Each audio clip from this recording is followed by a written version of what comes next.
est-ce que ça veut dire qu'il faut mettre des conditions à nos relations avec le Qatar et l'Arabie Saoudite quand on les reçoit, quand on leur vend des armes, quand on discute avec eux, et ça s'adresse finalement à tout le monde?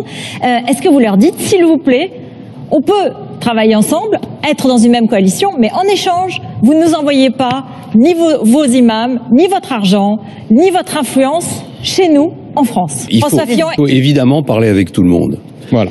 Et il est assez étrange de voir qu'on parle plus avec l'Arabie Saoudite aujourd'hui qu'avec la Russie. Mais il faut aussi considérer que l'Arabie Saoudite, pour des raisons historiques, a une responsabilité particulière dans la montée de cet intégrisme qui débouche sur ce que j'appelle le totalitarisme. Le wahhabisme est à l'origine, pour une large part, de la situation que nous connaissons aujourd'hui. Donc on ne peut pas négliger ça. Vous évoquez une troisième guerre mondiale. Ça veut dire qu'il y a au sein de la société saoudienne, il y a des prêcheurs, il y a des théologiens qui ne sont pas le gouvernement, qui ne sont pas la famille royale, mais qui sont tolérés, qui sont même sans doute, pour certains d'entre eux, craints, et qui véhiculent cette pensée qui est à l'origine de ce mouvement totalitaire. Vous rompriez des relations diplomatiques, non, ça veut dire qu'il faut discuter beaucoup plus fermement avec l'Arabie Saoudite, il faut la mettre devant ses responsabilités, il faut qu'elle soit au pied du mur sur la réalité de son influence, pas de l'influence du gouvernement saoudien, mais de l'influence de la religion wahhabite, de l'influence de la société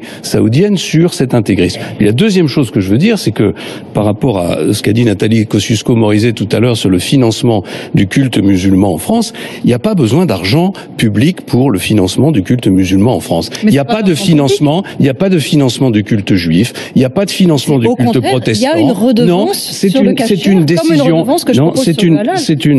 c'est une décision interne à la communauté juive qui n'a jamais fait l'objet d'aucune législation. Si les musulmans veulent faire la même chose, c'est leur droit, mais il n'y a pas à avoir de financement public. Et d'ailleurs, il n'y a pas de financement public de la religion catholique, contrairement à ce que tout le monde raconte. Il y a les églises, pour des raisons historiques, qui sont entretenues par les communes. Pour le reste, la religion catholique, elle vit des dons de ses fidèles.